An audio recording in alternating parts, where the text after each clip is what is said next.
Good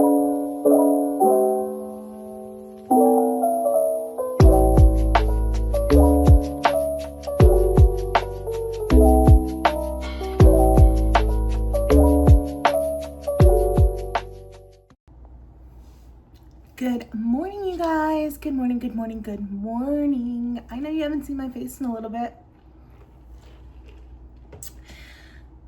It's been a lot of stuff going on over here. But I still need to tell you everything that I read in December, right? We're not just gonna skip over that. We're not just gonna pretend like December didn't happen, because I read 10 books in December and I want to talk about them. Some of them were on my TBR for a little while, so we got to knock them out, right?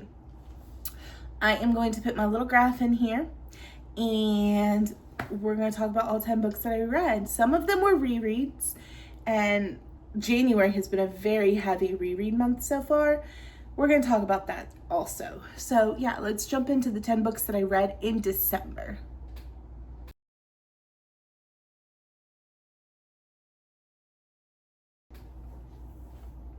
And those are the 10 books that I read in the month of December. Now, we started off on a little bit of a low because, as you guys know, I read Heated Rivalry at the end of November and was on a huge high from reading that. Then, instead of going immediately into Long Game, which is what I should have done, I had started Brimstone when it came out at the end of November. I was trying to finish it, Brimstone by Callie Hart, book 2, the sequel to Quicksilver.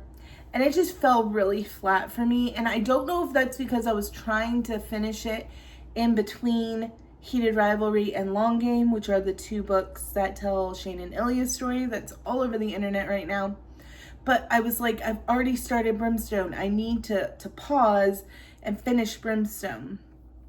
In retrospect, may not should have done that, because Brimstone only got 3 stars from me. It was not my favorite, and I was really, really disappointed because Quicksilver was my book of the year last year, and I feel like there was potential with Brimstone, and I may go back and do a reread of it at some point this year, at least before the 3rd book comes out. But I feel like I would need to reread Quicksilver at this point and make sure I wasn't like super biased, because what do you mean my book of the year last year was Quicksilver and Brimstone got 3 stars? It just was really dragged out and was not my favorite book by this particular author. Maybe she redeems herself with book 3. Will I still be purchasing book 3 the day it comes out? Probably, because I always give people a second chance. Always. Like, that's just in my nature. But I was disappointed with Brimstone, so December didn't start off great with that. However, The Long Game by Rachel Reed, which is the sequel to Heated Rivalry, was a 5-star plus. And no, I had one more 5-star plus in December, and it actually ended up making my top 5. Not The Long Game, but the other 5-star plus made my top 5 books of the year. And I really, really enjoyed The Long Game. It really wrapped up. Do not mind that I'm still using a Christmas cup. It really wrapped up Heated Rivalry's story for me, because Heated Rivalry, if you watch the show as well as the book, really kind of leaves you on a little bit of a cliffhanger. And I don't know if she had always planned to make Shane and Ilya's story 2 books, because the other couples don't have 2 books, they have 1 book. But I feel like Shane and Ilya needed that 2nd book really bad. And I'm excited for the 2nd season of the show. We're going to do a whole video on that though. But yeah, 5-star plus for The Long Game. The next book I read was Bloomtown Exodus. That is book 2 to the Bloomtown book I read last month. And that is by Allie North. It got 3 stars from me also. I did prefer the original Bloomtown. I felt like one of my favorite characters just was not in Bloomtown Exodus very much. I understand the need for like personal growth of our main female character, but I could have used a little bit more romance and a little bit more of the couple together in Bloomtown Exodus. That's just my personal opinion. It did get 3 stars though, because it was still very good. Next up, we read Jenny Holiday's Canadian Boyfriend. Now, I really enjoyed this. It is a trope that I hadn't read, really. This girl, as a teenager, kind of meets this not famous hockey player, but kind of hockey player as a youth, and develops a crush, as many teenage girls do, and pretends that he's her Canadian boyfriend. And that's her excuse for a lot of people growing up in high school and stuff, why she doesn't go to prom. Oh, she's gonna go visit her Canadian boyfriend. Why she doesn't do a lot of things that normal teenage girls do, because she just wasn't into it and she just didn't want to do it. And she kept constantly using the excuse of, oh, my Canadian boyfriend is gonna be in town or whatever. Flash forward, she meets said hockey player in real life again due to teaching dance to his daughter. And yeah, they fall in love, but she keeps the secret that she used him as her get out of jail free card for her entire youth. And so yeah, that's kind of the plot of Canadian Boyfriend, and I liked it. It was refreshing. It was a new take on a hockey romance, and that's always good, because when you read so much of a certain thing, it starts to be like, okay, I know exactly what's going to happen next, right? I do want to read the next book in that series. It's called Into the Woods. I think I just haven't yet. It's on the TBR, okay?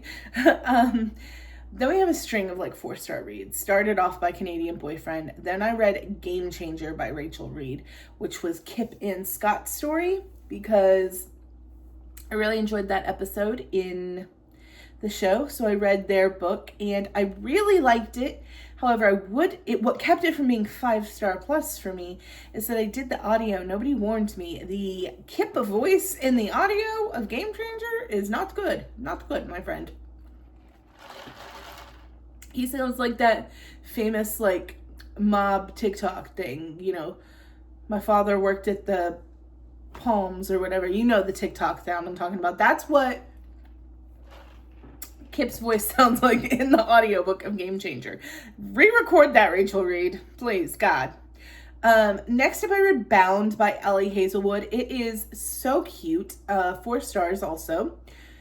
I love just about anything Ellie Hazelwood touches, and this was vampires and dark academia lit. Like, I really liked it. It was fun. Bound was really good. I did that one on audio also.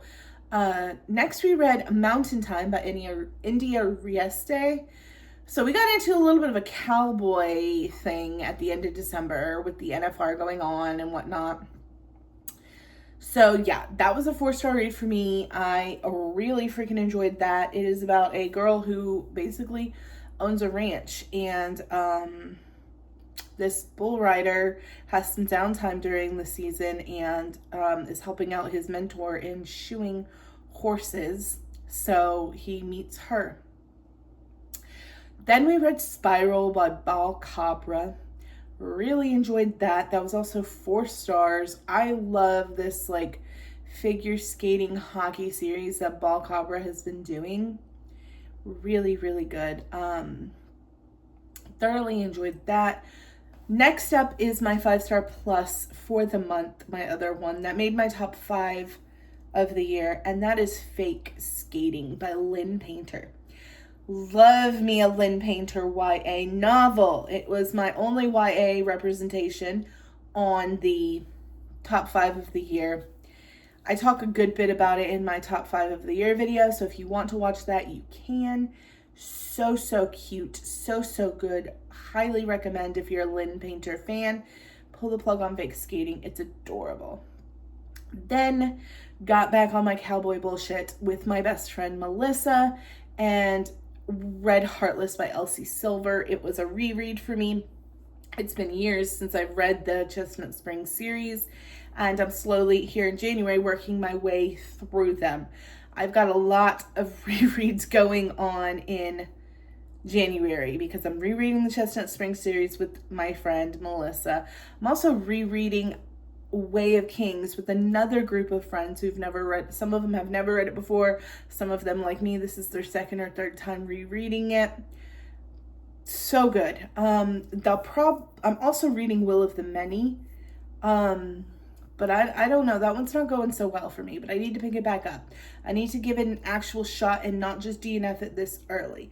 I am at a certain point where I'm like, okay, this can either go left or this can go right. If it goes left, I'm into it. If it goes right, I don't know how I feel about it. And I need to just keep reading Will of the Many because so many people really love this book. It's been on my TBR forever, and I really want to read it. Wow, yeah, that was all 10 books that I read in December, plus what I'm currently reading in January. I also had a coffee this morning, and I haven't had coffee in weeks, so if I'm talking a mile a minute, that is exactly why. I've been off the bean juice. I had one today. It's been at least 3 weeks since I've had one. So we've cleaned out the fridge. We've started dinner in the crock pot. We're making videos. Okay, that's what's going on today. But yeah, I love you guys so, so much. I hope that you enjoyed everything I read in December and have a great rest of your day. I'll see you guys later. Bye.